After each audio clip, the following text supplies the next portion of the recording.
उत्तर प्रदेश चुनाव में तीसरे चरण की वोटिंग पूरी हो चुकी है। 16 जिलों की 59 सीटों पर 58% मतदान हुए। साल 2012 में 60% और 2017 में 61.81% मतदान हुआ था। अब की बार ललितपुर में सबसे ज्यादा 67% वोट पड़े हैं। अखिलेश यादव की करहल सीट पर औसत से करीब 4% ज्यादा वोट पड़े। यह तो हुई वोटिंग अपडेट, लेकिन अब आपको तीसरे फेज के वोटिंग से निकले कुछ दिलचस्प सवाल और फैक्ट्स बताते हैं। जैसे 2017 में जिन सीटों पर बीजेपी ने क्लीन स्वीप किया, वहां कम वोट पड़े। समाजवादी पार्टी का MY समीकरण हिट हुआ या फ्लॉप? यादवलैंड में अखिलेश को कितना फायदा हुआ? SC/ST बाहुल्य वाले इलाकों में कौन भारी पड़ा? चलिए अब एक एक कर विस्तार से समझते हैं। उत्तर प्रदेश के थर्ड फेज में सबसे ज्यादा चर्चा यादवलैंड की रही। 16 में से 8 जिले ऐसे थे जहां यादव वोटरों की संख्या ज्यादा है। इनमें कन्नौज, कासगंज, फर्रुखाबाद, फिरोजाबाद, एटा, औरैया, इटावा और मैनपुरी हैं। साल 2017 में यादवलैंड में औसत 62% वोट पड़े थे। अब की बार औसत 60% वोट पड़े हैं। यह आंकड़ा 5 बजे शाम का है, जहां औसत 57% वोट पड़े। वहीं यादवलैंड पर 3% ज्यादा वोटिंग हुई।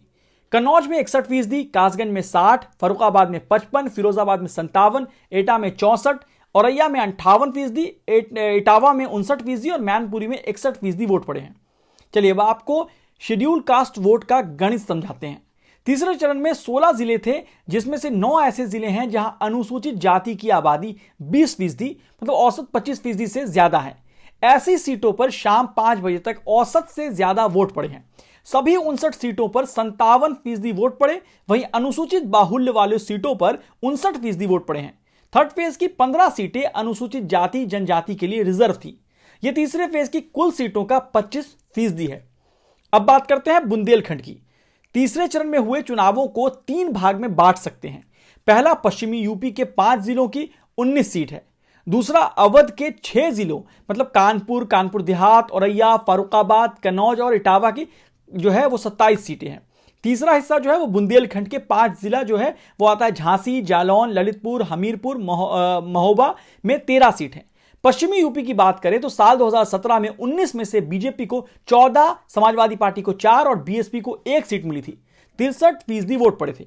अब की बार शाम 5 बजे तक 61% वोट पड़े हैं। अवध की बात करें तो साल 2017 में 27 सीटों में से बीजेपी को 22, SP को 4, BSP को 0 और कांग्रेस को 1 सीट मिली थी। तब 59% वोट पड़े थे। अब की बार 56% वोट ही पड़े हैं।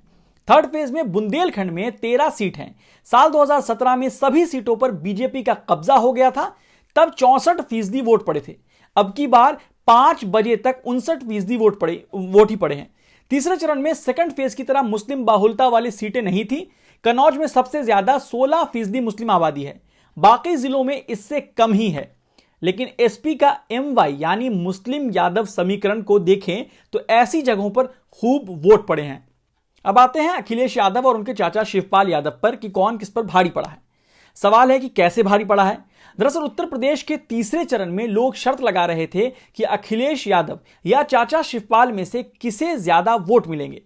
इसका जवाब तो 10 मार्च को काउंटिंग के दिन ही मिलेगा, लेकिन वोटों के प्रतिशत के जरिए एक जो है वो समझ बना सकते हैं। अखिलेश यादव मैनपुरी की करहल सीट से उम्मीदवार थे।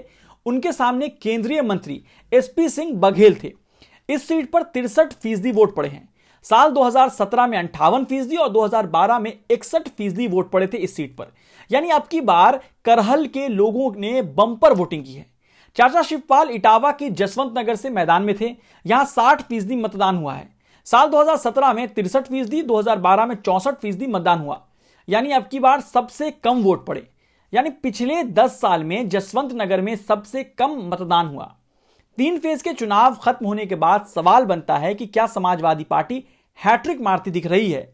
यादवलैंड के अलावा MY समीकरण भी हिट होता दिखा। जहां मुस्लिम और यादव बहुलता वाले इलाके हैं वहां पर अच्छी वोटिंग हुई है। ये वोटर समाजवादी पार्टी के जो है वो माने जाते हैं।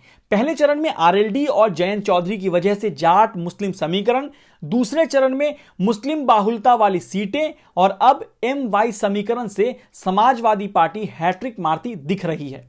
वहीं बीजेपी के लिए चिंता की बात इसलिए भी है कि दोनों चरणों के जैसे ही अब की बार भी शहरी वोटर बहुत ही जो बाहर है वो बहुत कम निकला।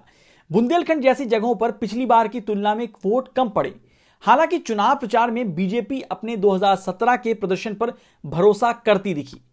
अब अगला चुनाव अवध में है, जहां बीजेपी भारी रह सकती है।